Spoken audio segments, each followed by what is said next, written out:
Hello all, welcome back to my channel. So usually நம்ம கண்ட்ரிலேருந்து ஒரு கோல்ட் கண்ட்ரி போகணுன்னாலே நமக்கு வந்து வீட்டில் மிளகு, சீரகம், நாட்டு பூண்டெல்லாம் எடுத்துகிட்டு போவோம். அதே மாதிரி தான் நாங்களும் பேக் பண்ணி கொண்டு வந்தோம்.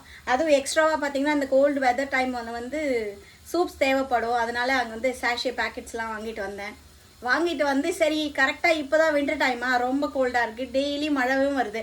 அதனால் சரி குழந்தைக்கு லைட்டாக சளி பிடிக்குதேன்னு சொல்லி சூப் செய்யலான்னு சொல்லி அந்த பேக்கெட்டை வெளியில் எடுத்து பார்த்தா எக்ஸ்பைரி ஆகிடுச்சு.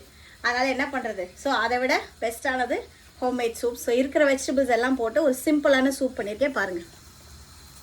ஸோ இதில் பார்த்தீங்கன்னா இஞ்சி, பூண்டு, அப்புறம் கேரட், பீன்ஸு, கார்னு, ஃப்ரோசன் கார்ன் தான், அப்புறம் ப்ராக்கலி, இவ்வளோதான் வெஜிடபிள்ஸ் எல்லாமே போட்டு நல்லா பாயில் பண்ணுறேன். பாயில் பண்ணிவிட்டு லைட்டாக மிளகு, சீரகமும் இடித்து போட்டிருக்கேன், சால்ட்டு, இவ்வளோ தான்.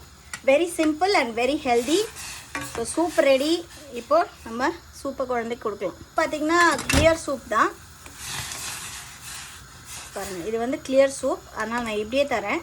பட் உங்களுக்கு வந்து இது க்ரீமியாக வேணும்னா நம்ம வந்து கார்ன் ஸ்டார்ச் இருக்குது இல்லைங்களா, அதை வந்து லைட்டாக கொஞ்சம் தண்ணியில் கரைச்சிட்டு இதில் மிக்ஸ் பண்ணிக்கிட்டிங்கன்னா வந்து க்ரீமி சூப்புன்னு ஆகிடும். ஸோ அப்படியும் குடிக்கலாம். நம்ம soup ready, vegetable soup. So நம்ம கொண்டு போய் கொடுக்கலாம். ஓகே, ஸோ ஒரு ஹெல்த்தியான சூப் ரெடி பண்ணியாச்சு. See you all in the next video. Until then, bye bye.